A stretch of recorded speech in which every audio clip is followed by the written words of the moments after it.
going on YouTube? Smaldor here, and I wanted to go ahead and do like a quick early impressions, early thoughts on The Outer Worlds 2 now that the advanced access is about to be over, and I have put in about 28 hours into the game.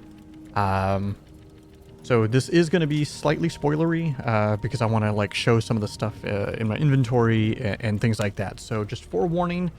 Minor spoilers. I'm not going to talk about the story, in depth or anything like that, but you might see some gear and things like that, and I might, and I'm going to travel a little bit just so you guys can see some stuff. But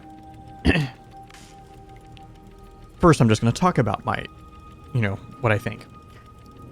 The Outer Worlds 1, the first game came out like right before COVID. It was like the first game I really played on Xbox Game Pass because it was available on that on day one. And I think that's like Obsidian's first, like, oh yeah, look at my creepy self. First real dive that's for them when they had Microsoft money to make their own IP and everything like that. It might have been before they had Microsoft money, and then it was like the game that they were working on already when the Microsoft took over or whatever. Not sure. Correct me in the comments below. Anyways, first Outer Worlds, I think getting into the game, everybody was like, oh, okay, this is going to be kind of like Obsidian's Fallout or something of that nature, right? It's going to be this big, massive open world RPG simulator game. And not really. Kinda. It's definitely had its own identity, but it was very much in the sense of like, instead of post-apocalyptic, it's sci-fi, but post-apocalyptic is also a form of sci-fi. And there is humor. Fallout has humor. Outer Worlds has humor, but the humor in Outer Worlds is very different and revolves very much around the core themes of ultra exaggerations of corporations and capitalism and all this kind of stuff that we have in the real world, but it's like an extreme I can't think of the word that I'm looking for, but it's like an extreme take that's not realistic, but just to kind of like make fun of it. The game was good. I thought it had good mechanics. I thought the writing was really good. I liked the world. But I thought the game was a bad RPG. I thought it had very poor implementation of things like loot. The RPG mechanics I did not think were very good. Gear especially was like one of my biggest complaints of the game. I hated that there was only a few different types of items in the game and you just constantly upgraded them throughout the game. I'll be honest, I played the game one time when it first came out, so I don't really remember if it even had things like perks, skills, and all of that kind of stuff. And like gear loadout, like, armor and stuff. I don't remember. Outer Worlds 2. I'm just gonna, this game's got the writing. This game's got the acting, the performances, it's got the visuals, it's got the environments. Now, having just played earlier this year, not earlier this year, really just a few months ago, the Cyberpunk DLC, I know I'm a little bit late on that, but I played it. Does it have the visual fidelity of that? No. But this game is so much more than that. This game has got, in my opinion, the writing does rival something of like a CDPR, if just of their style.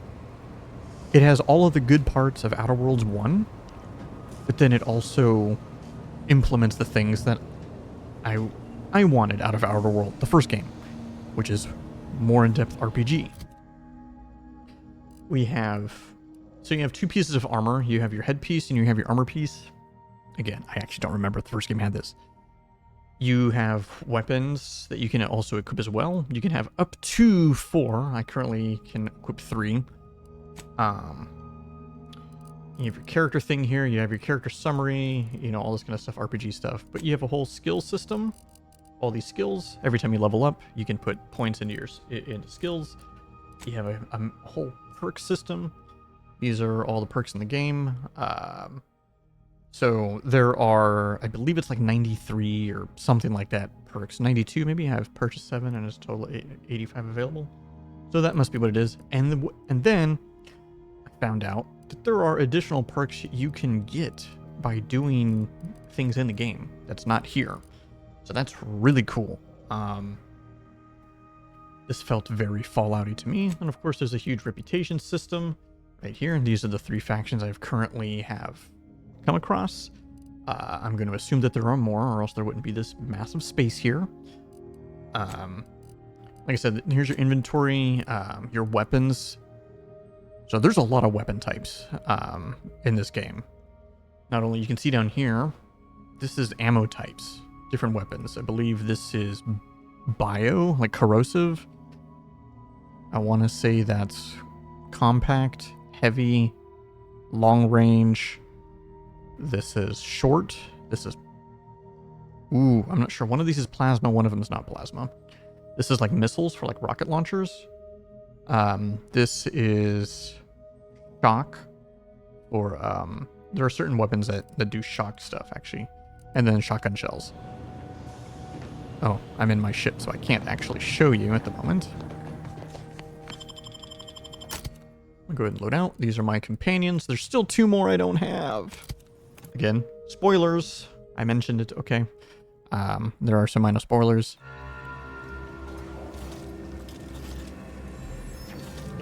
We're going to talk about that pop-in as well. So this is my melee weapon. I know my webcam's kind of covering it.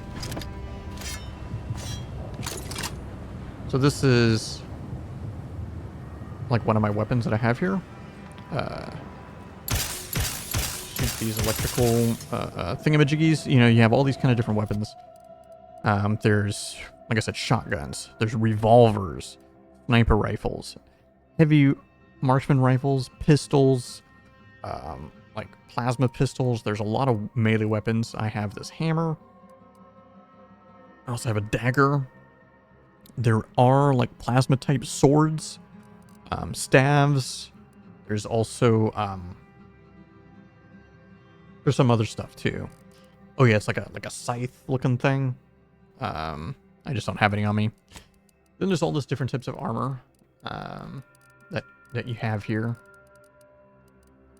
Now I think for the most part you're really going to be looking for gear only has like 1 to 2 main stats, and then you're gonna modify things with mods. And can I look at it from here? Actually, I can't. Oh, I have some here. So in this is like my resource and mod window. So you have to do all this modding stuff, and you have to, not only do you have to have the recipe for the mod, you then have to make the mod. And this was actually something that it took me a long time to pick up, so this might be like a thing that maybe needs a little bit more clarification, or maybe I'm just stupid. So there's owning the mod recipe, and then there's making the mod itself. So there's like both, and they look kind of similar, at least I think. Maybe I'm stupid, maybe I really am dumb. Let me know down in the comments below, guys. I'm sure plenty of you guys have already played the game. So there's that. But there's a lot of stuff when it comes to loot and what it's all for. Now, this is the second map that you really enter in the game. This is like as soon as you get here, so not really too spoilery, other than this is the second place you go to. You can kind of see how big this world is. Here's the map here. I believe this is very similar to the first game, how the first game worked. You can fast travel to points of interest, kind of like this. You can see things on the map. You can place waypoints all over the map as well, which is nice to be able to like mark a place that you want to go to, and be like, oh, I haven't been to this building, because I can tell that I've not been over here because it's not uncovered.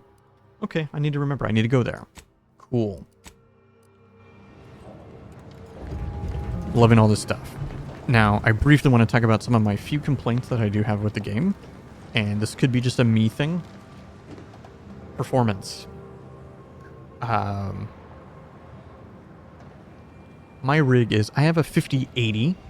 I know it's not the greatest video card out there, but it's a pretty good video card still. It's a 5080, and I have AMD 9800 3XD or X3D, whatever that is, processor, and I have 64 gigs of RAM. I'm having to use, if I want to have everything on like max settings, I have to use FrameGen. I disable ray tracing because when I'm using ray tracing, it is very noticeable with, like when I'm turning the camera, there'll be stutters. Not all the time, but definitely when I'm like in combat or something, absolutely. If I'm just exploring, it's usually fine, but for me, ray tracing is one of those things where like most of the time when I'm playing a game, it does nothing for me. The only time it really is noticeable is if I'm in a dark area, but there's like a little bit of light. The lighting looks much better. And it feels a lot more realistic. But if I'm like in an open area like this, the ray tracing is practically non-existent, other than it just lowers my FPS and my performance. So my biggest complaint, however, is my loading. It is the loading. The loading's fast, but I have pop it. I'm going to show you. If you saw a minute ago when I loaded out here. I'm just going to go, actually, let me go somewhere kind of safe. Travel here. It's generally not too long. 64 megs of RAM is still common. See that? And not only that, there's like an audio thing. Now I know the audio thing is with this companion. This robot here is, I don't know what it is. And it's doing something, but yeah, you saw that pop in. That bothers me. It's only a couple seconds, but it bothers me. So it's like, I don't know, man. It does it every time. It does it when I die. It does it when I fast travel anywhere. It does it when I'm loading into a new area. If I'm loading into like, because there are like dungeony areas within these maps that you like have to load into. Always does it, no matter what. I don't know if it's a setting that I have. I've tried lowering a lot of my settings. It made no difference. So I was like, well, if it's not going to make a difference, I might as well make the game look as good as possible. As you probably noticed throughout this video, there is a nice day and night cycle. I think it's a good... The time of it is actually pretty good paced. I've also been playing through Ghost of Yotei, and I think the day and night cycle in that game is way too fast. This game I think is pretty good. So, anyways, so my general thoughts so far, my impressions of Outer Worlds 2 so far. Like I said, I think the game is a massive improvement over the first game. I think it's pretty much hitting all the marks correctly, and it's got really good RPG mechanics this time, which I'm loving, which means high replayability. I don't feel like I'm that far in the game. I've been very meticulous about doing like every quest I can possibly do. So that's probably why I'm only here after close to 30 hours. I feel like I could be much farther if I was just like pushing the main story. But that's how these games go, right? Anyways, guys, thank you for watching the video. Any comments, things and stuff like that, please let me know down in the comments below. Comments below, whatever. And yeah, thanks for watching.